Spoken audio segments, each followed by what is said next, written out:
Welcome to Biodecoded. Today we will discuss an important topic, that is endometriosis. First, a comprehensive overview. First, the definition of the endometriosis. यानी कि endometriosis हम किसको कहेंगे? Endometriosis is a chronic estrogen dependent disorder in which tissue similar to endometrium, the lining of the uterus, grows outside the uterine cavity. Endometriosis ये chronic estrogen dependent disorder है जिसमें क्या होता है कि tissue similar to endometrium. Endometrium होती है inner most lining of the uterus, जो आउटसाइड ग्रो करती हैं। आउटसाइड यूट्रस किसी भी जगह ग्रो करती हैं, उसको हम एंडोमेट्रियोसिस कहेंगे। मोस्ट कॉमनली ये कहाँ पे होता है? ओवरीज में होता है, फॉलोपियन ट्यूब्स में ग्रो करते हैं, pelvic peritoneum and other pelvic structures. Epidemiology क्या होता है कि most of the time it affects up to 15 to 20% of the reproductive women. That means out of 100, approximately 20 women may be affected by the endometriosis. Usually, ये present होता है between 20 to 40 years of age. Family history increase the risk up to 6 to 7 times. That means अगर हमारी माँ अगर की माँ में ये प्रॉब्लम होगी या सिस्टर में प्रॉब्लम होगी तो चांसेस रिस्क हायर होती हैं, 6 to 7% high risk. Major cause of pelvic pain and infertility, up to 30 to 50% of women with infertility and 70 with chronic% pelvic pain may have endometriosis. That means अगर भी किसी भी women में more than 6 months pain continue रहती है उसको कहते हैं कि chronic pain. up to 70% of women with chronic pain may have endometriosis. Symptoms often begin at or soon after menarche but can occur later. Menarche means the first period after the puberty. Here we will see the etiology and theory of origin.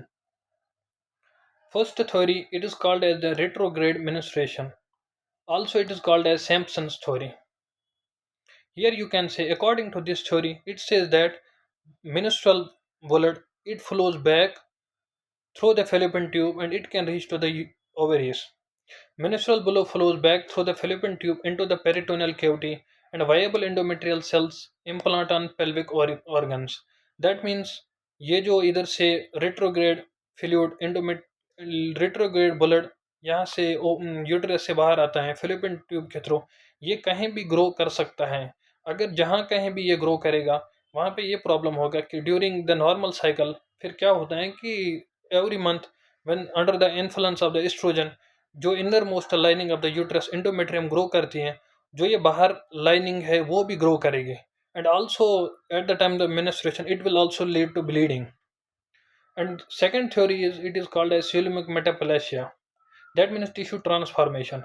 That means जो हमारी peritoneal cells होती हैं outside the uterus, sometimes they get converted into endometrial like cells under the influence of hormones and the environmental factors.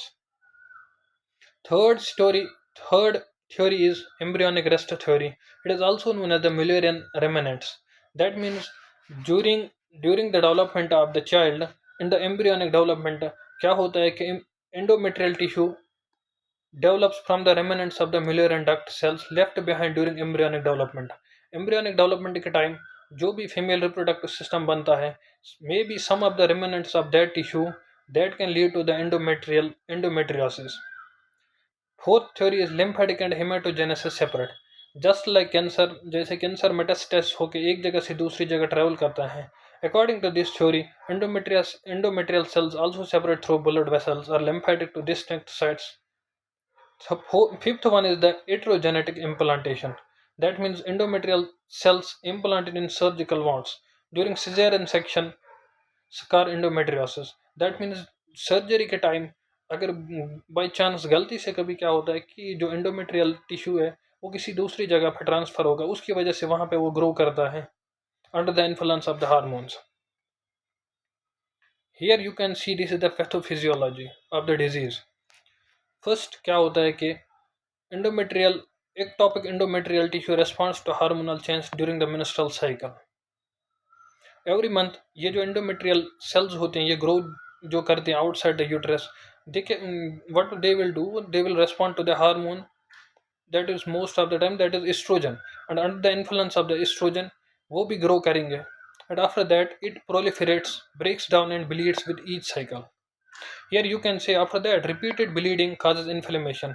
Inflammation body की एक normal process होती है जहाँ पे pain redness और पेन होगी, and also it can lead to the formation of the adhesions and fibrosis. Adhesion मतलब क्या होता है कि it is a band like structure for just like we can say कि रोप जो दो टिश्यूज को ज्वाइन करते हैं, दो बॉडी पार्ट्स को ज्वाइन करते हैं. But in this case it is abnormal condition. Estrogen promotes growth of lesions. It imbalance and immune surveillance allows survival of ectopic tissues. In this case endometriosis क्या होता है कि macrophage also the natural killer cell जो हमारी body के immune cells होती हैं वो क्या करती हैं, उनमें इम्बैलेंस होती हैं, वो नॉर्मल फंक्शन नहीं करते, उसकी वजह से जो ये एक्टोपिक टिश्यू होता है वो ग्रो करता है. एक्टोपिक टिश्यू कहते हैं कि किसी भी टिश्यू को जो अपनी नॉर्मल प्लेस से हट के किसी दूसरी जगह ग्रो करता है. This leads to distortion of pelvic anatomy, pain and sometimes infertility. Now here we will see about the common sites. Common sites are the common sites are first of all it is ovary, second is the pelvic peritoneum, fallopian tubes, uterosacral ligament, pouch of Douglas, broad ligament, intestine bowel, and the bladder. Rear sites include lungs, bowel, bladder, umbilical, and cesarean scars. Now the fourth important type is clinical. Important thing is the clinical features, कि हम कैसे diagnose कैसे कर सकते हैं कि clinical feature के एक बंदे में कौन से सिम्टम्स साइंस एंड सिम्टम्स मौजूद होंगे. First is the dysmenorrhea, that means painful periods are there. Second is the chronic pelvic pain, dyspareunia, pain during intercourse. Fourth one is the infertility, dysuria, painful urination, and also the painful bowel movements. Fatigue होती है, bloating, nausea, heavy or irregular bleeding. Important point is that severity of symptoms does not always correlate with the extent of disease. इसका मतलब यह है कि अगर किसी female में सिम्टम्स कम है, दैट डजेंट मीन कि जो एंडोमेट्रियोसिस प्रॉब्लम है वो कम होगी. कभी क्या होता है ना, किसी में बहुत ज़्यादा सिम्टम्स होते हैं लेकिन डिजीज़ उतनी ज़्यादा सेपरेट नहीं होती हैं, डिजीज़ उतनी ज़्यादा बढ़ चुकी नहीं होते हैं. Now the final thing is the diagnosis. First one is clinical evaluation, history of cycle pain, menstrual symptoms and infertility. एक डॉक्टर इवालू करेगा. Second is the pelvic examination. It may reveal tenderness, nodules. Third important thing is the imaging. यानी कि transvaginal ultrasound. Ultrasound एक doctor ultrasound करेगा for endometriosis. There he or she can find chocolate cyst. Chocolate cyst इसको इसीलिए कहते हैं because जो older blood होता है that is brown in colour. MRI for deep infiltration in endometriosis. Fourth one, it is the important that is laparoscopy, that is gold standard. Direct visualization and biopsy of lesions. एक doctor क्या करता है कि इन minimal invasive surgery cut एक छोटा सा cut on the abdomen देता है, उसकी वजह से वो डायरेक्ट एक बॉडी में एक लाइक एक इंस्ट्रूमेंट डालते हैं जिसके सामने कैमरा होता है, और कैमरा की वजह से वो पूरा अंदर का स्ट्रक्चर देखता है कि कहाँ पे क्या प्रॉब्लम होते हैं. Fifth one is the CA-125, but it is non specific. It can support the diagnosis but ये एक जनरली क्राइटेरिया नहीं है. Important thing is that early recognition, timely diagnosis, and multidisciplinary management can significantly improve quality of life and fertility outcome. ये बहुत important thing है कि early recognition and diagnosis, and also the start of the treatment. It is very important in managing the endometriosis. In the next video, we will discuss about the treatment and the management of the endometriosis.